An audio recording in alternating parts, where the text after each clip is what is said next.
All right, thank you for staying with us. It's time now to take a look at stories making headlines on the front page of the Nigerian newspapers. And I begin with the front page of the Blueprint. The major story here, after Zamfara Kanu verdicts, appeal court sacks Plateau governor. And the writers here, Mutfwang heads to Supreme Court, says judgment temporary setback. Jubilation in APC camp, police won.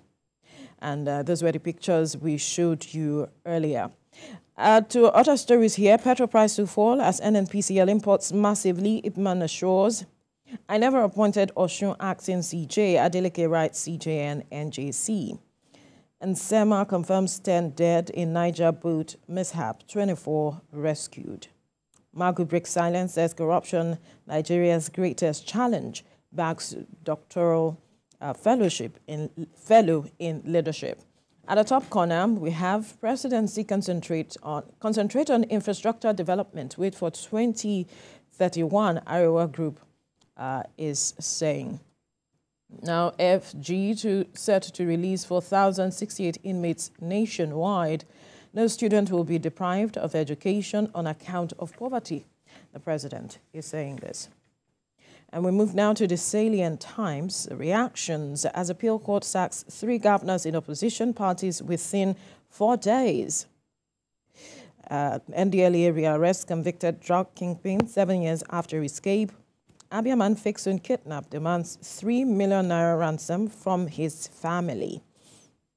Icon of democracy, Tinubu celebrates Jonathan at 66. I don't miss being president, says former President Muhammadu Buhari. And Mohbad's father rejects fresh moves for son's burial, insists on DNA. Mutfwang heads to Supreme Court, says appeal court's verdict temporary setback.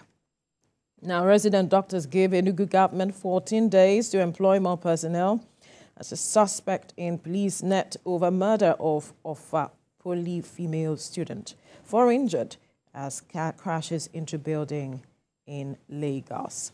We'll move now to the front page of the Punch newspaper. Plateau governor's removal. APC PDP clash as appeal court sacks 3rd opposition governor. Court orders INEC to retrieve PDP certificate of return. La Long Hill's judgment. Ruling party using judiciary to intimidate, silence opposition. Opposition parties, PDP, Labour Party, NNPP, are saying this. Adeleke backtracks on acting CJ, APC knocks governor, panel indicts OAUTH, ex-CMD, that's former chief medical director of massive job racketeering. Israel, Hamas, US condemns school attack, death hit 14,000. A really sad development there. Service extension, federal government owes 600 teachers 23-month arrears. Inflation jumps 24 times in 25 months. Report is saying this. I don't miss presidency much, says former President Muhammadu Buhari. You'll find all of the details of the story in the Punch newspaper.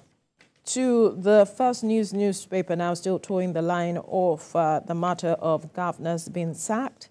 It says 3rd opposition party governor sacked within 4 days as Court of Appeal removes Plateau governor. Mutfwang declares APC candidate winner. Nigerians express anger over development. Army months ex-COS General Chris Ali. And Mohbad's father rejects fresh moves for son's burial, insists on DNA. It has been caused by some persons to bury the superstar who died some months ago. Now, I don't miss being president, says former President Muhammadu Buhari. He said this in a recent interview. Now, chairmanship hopeful praises Sanwo-Olu on Ojokoro Road's youth development. Fire raises ex-president Shehu Shagari's Sakwato home, destroys valuables. NDLEA rearrests wanted Abuja drug kingpin 7 years after jailbreak. NPA goes tough on illegal container stripping, rollout SOP for barge operators.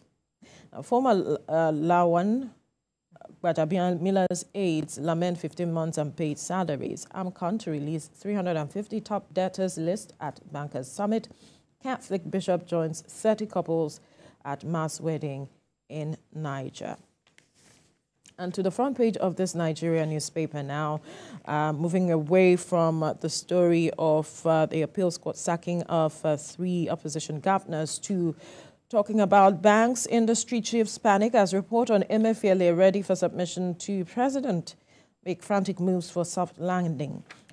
Over 3 trillion naira reportedly siphoned through COVID-19 and anchor borrower scheme. It will be interesting to have details of that report.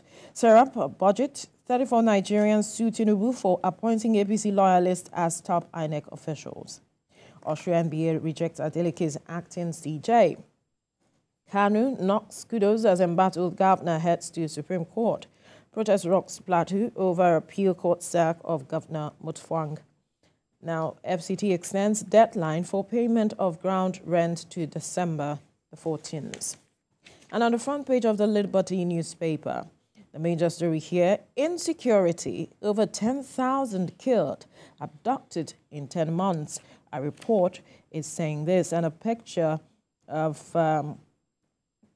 there depicts the state of insecurity in some parts of the country, and the children there are trying to get something out of perhaps what used to be IDP camp or their homes, victims of this insecurity. We move now to another story. School feeding program, FG to include Almajiris. Serap others sue Tinubu for appointing APC loyalists as top INEC officials. Judgments call appeal court judges to order, group urges Tinubu. Appeal court sacks Caleb Mutfwang as Plateau governor, returns APC's candidate as winner. I don't miss being president, says Buhari.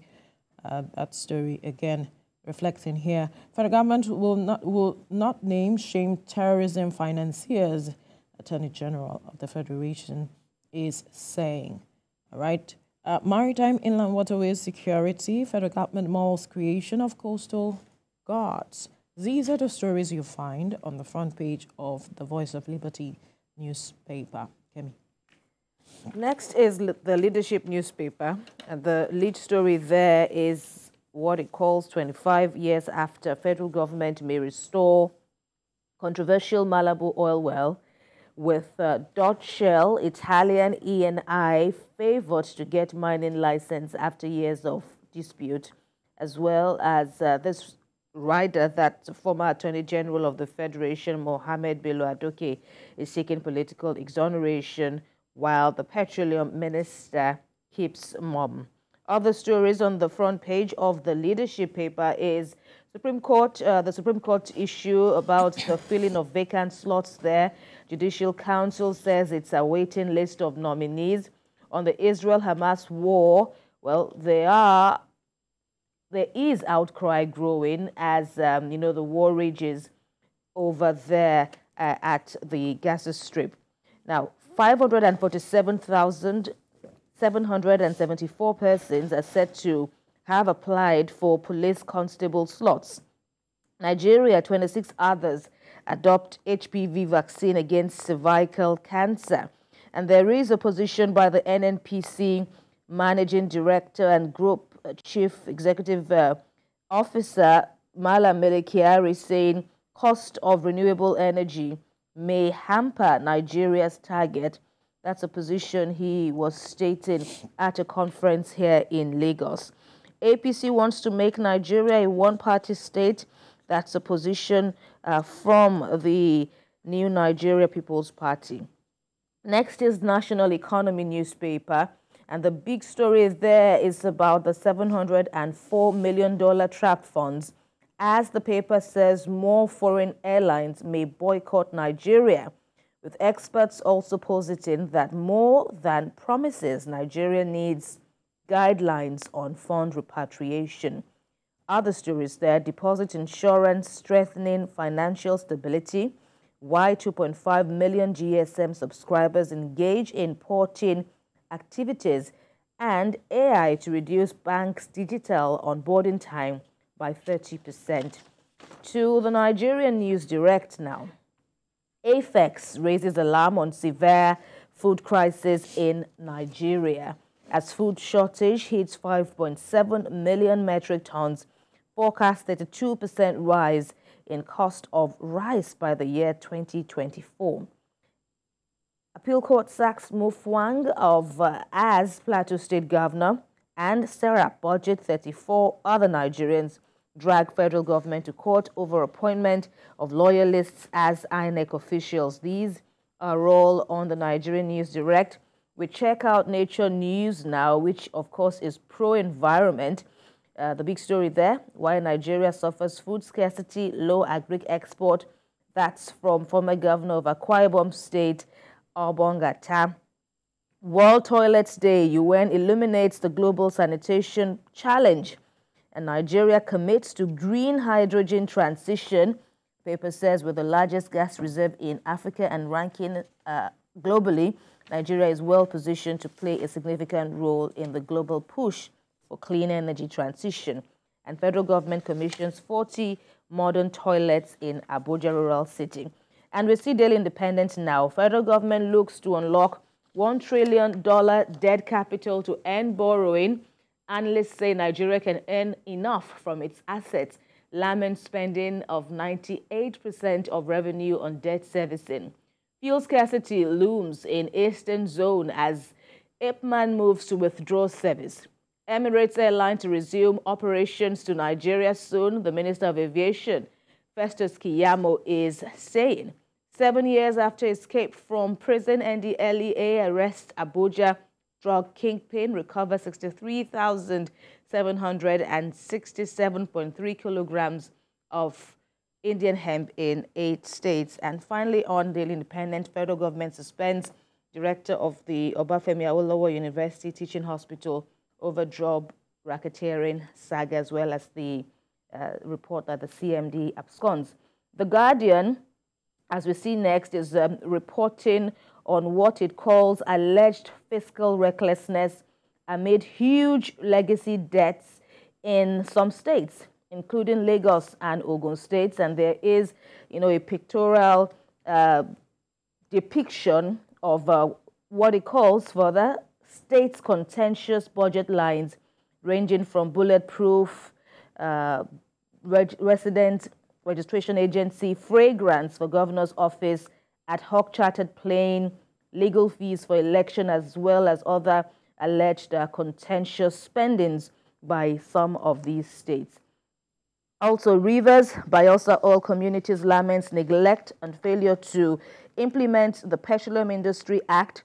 Former AFCC chairman Magu breaks silence after 4 years, X-rays corruption war. To the Abuja Inquirer now, FCTA set to abolish shared C of O, recertification of housing estates to begin, hope for allottees of area council land, and FCT Minister Wike indicts AGIS in land racketeering. Finally, is Business Day. For Nigeria's cash-strapped state, it says, it's business as usual. You get the details there from Business Day. And a big story there still on that paper. Afrobeats outgrow local fan base on pricey show tickets. All the details there on the papers this morning. All right.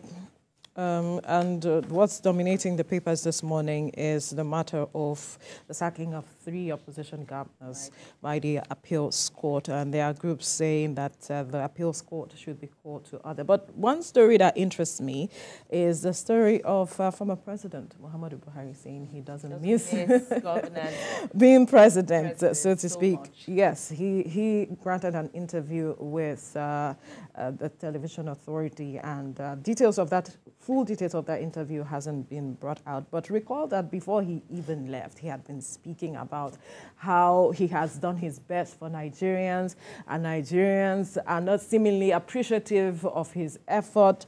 And he was just talking about, he doesn't think, he had already mentioned it, that he doesn't think that he would miss Nigerians, or governing Nigerians before now. So this statement is reaffirming that as well. Doesn't really come as a surprise. And yeah, if one reflects deeply, I think he may be correct. He's one president who has, not really, warmed up to the limelight, as in, or retained the limelight, so to speak, even after leaving office. Well, he has been quoted at significant times, like after the elections, the off-cycle elections. He also spoke out congratulating the winners and all that. But he has really been making measured TV appearances, and this is just one of the few that he's made.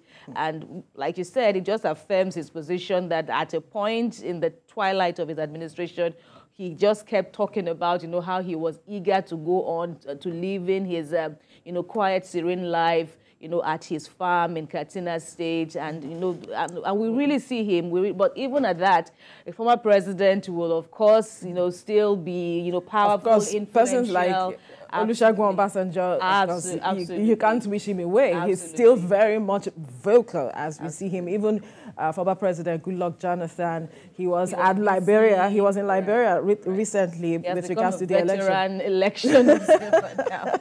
It would be interesting to see, the platform, international platform of a former president, Muhammadu Buhari, where he would best fit in, whether it would be elections on the African continent, or matters of security, looking at his antecedents, absolutely. Yes.